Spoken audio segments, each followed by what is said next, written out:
সারা দেশে চলছে চরম তাপপ্রবাহ। টানা কয়েকদিনের তীব্র গরমে অতিষ্ঠ জনজীবন। তাপে পৌঁছে সারা দেশে। বাংলাদেশে গত কয়েকদিন ধরে তাপপ্রবাহের কারণে তীব্র গরম চলছে। আরও কয়েকদিন দেশে তীব্র গরম থাকবে জানিয়ে হিট অ্যালার্ট জারি করেছে বাংলাদেশের আবহাওয়া অধিদপ্তর। দেশের উত্তর পশ্চিমাঞ্চলের কয়েকটি জেলায় গরমের তাপমাত্রা এর মধ্যেই রেকর্ড অতিক্রম করেছে। প্রচণ্ড গরমের কারণে দেশের অনেক স্থানে হিট স্ট্রোকে আক্রান্ত হয়ে কয়েকজনের মৃত্যুর খবর প্রকাশিত হয়েছে বাংলাদেশের গণমাধ্যমে। চিকিৎসকরা বলেছেন, এরকম তীব্র গরমের সময় সতর্ক না থাকলে শারীরিক সমস্যা পাশাপাশি হিট স্ট্রোকে মৃত্যুর আশঙ্কা অনেক বেড়ে যায়। কিন্তু হিট স্ট্রোক কি, কোন কোন কারণে হিট স্ট্রোক হতে পারে, হিট স্ট্রোকে আক্রান্ত হওয়া থেকে কিভাবে সুরক্ষা পাওয়া যেতে পারে, বা এর লক্ষণগুলো কি কি, বা এটি প্রতিরোধের উপায় কি কি, আজকের ভিডিওতে আমরা এই সম্পর্কিত সকল বিষয়গুলো জানব। আমি শান্ত আছি আপনাদের সাথে, তো চলুন শুরু করা যাক। আমরা প্রথমেই জানব হিট স্ট্রোক কি, বা কি কারণে হিট স্ট্রোক হতে পারে।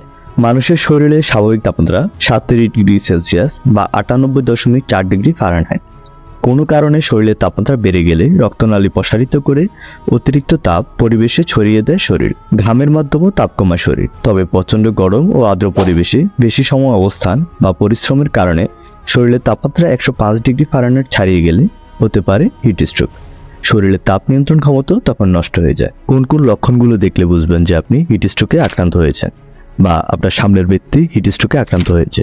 সাধারণত হিট স্ট্রোক হওয়ার কিছু সময় আগে শরীরে অত্যাধিক তাপমাত্রা, মাথা ব্যথা, দুর্বলতা, ঝিমুনি, বমি বমি ভাব ইত্যাদি অবস্থা হয়। অবস্থা আরও খারাপের দিকে গেলে আরও বেশ কিছু উপসর্গ দেখা যায়, যেমন চামড়া লালচে হয়ে যাওয়া, মানসিক ভারসাম্যহীনতা, হাঁটায় অসুবিধা, রক্তচাপ কমে যাওয়া, ঘাম বন্ধ হয়ে যাওয়া, ত্বক শুষ্ক হয়ে পড়া, প্রস্রাবের পরিমাণ কমে যাওয়া, বমি, অসংলগ্ন কথাবার্তা বা আচরণ, ঘন ঘন শ্বাস, নাড়ির দ্রুত গতি, চোখের মনি বড় হওয়া, খিঁচুনি ও অজ্ঞান হয়ে যাওয়া ইত্যাদি।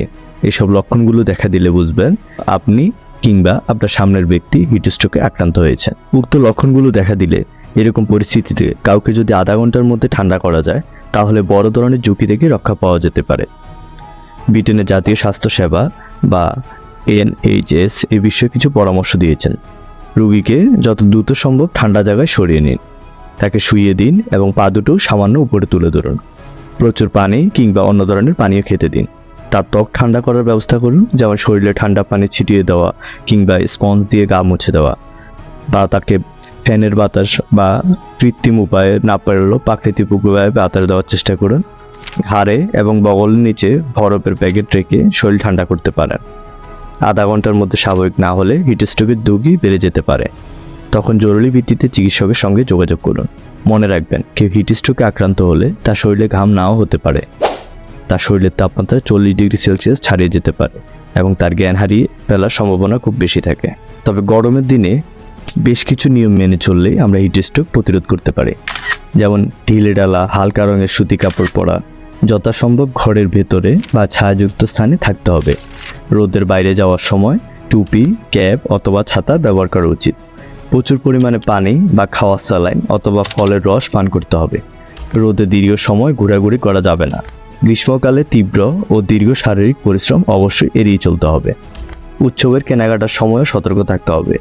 সম্ভব হলে সন্ধ্যার পর সংক্ষিপ্ত পরিসরে কেনাকাটা করতে হবে। বয়োবৃদ্ধ ও শিশুদের বিপণিবিতানে না নেওয়াই ভালো। ভাজা পোড়া খাবার, অতিরিক্ত চর্বি বা মিষ্টি জাতীয় খাবার না খাওয়াই ভালো, কারণ এতে শরীরে অতিরিক্ত তাপ জমা হয়। গরম চা বা কফি বা অ্যালকোহল অবশ্যই বর্জন করতে হবে। কারা সবচেয়ে বেশি হিট স্ট্রোকের ঝুঁকিতে রয়েছে? মূলত বৃদ্ধ ও শিশুদের তাপ নিয়ন্ত্রণ ক্ষমতা কম থাকে বলে তাদেরই হিট স্ট্রোক হয় বেশি। যারা প্রচণ্ড গরমে দীর্ঘ সময় শারীরিক পরিশ্রম করেন, যেমন রিক্সা চালক, কৃষিজীবী, নির্মাণ শ্রমিক, খনি শ্রমিক, তাদেরও হিট স্ট্রোক হয়। কিছু ওষুধ, যেমন মানসিক রোগের ওষুধ বা নিয়মিত অ্যালকোহল সেবনেও এই অবস্থা হতে পারে। এই গরমে আমি বা আপনি যে কোনো সময় হিট স্ট্রোকে আক্রান্ত হতে পারি। তৎক্ষণাৎ প্রতিরোধের বা মোকাবেলার উপায়গুলো জানা থাকলে আমরা খুব সহজে এই পরিস্থিতি থেকে নিজেদের বাঁচাতে পারি। সবাই সুস্থ থাকুন, ভালো থাকুন, এই কামনাই রইল।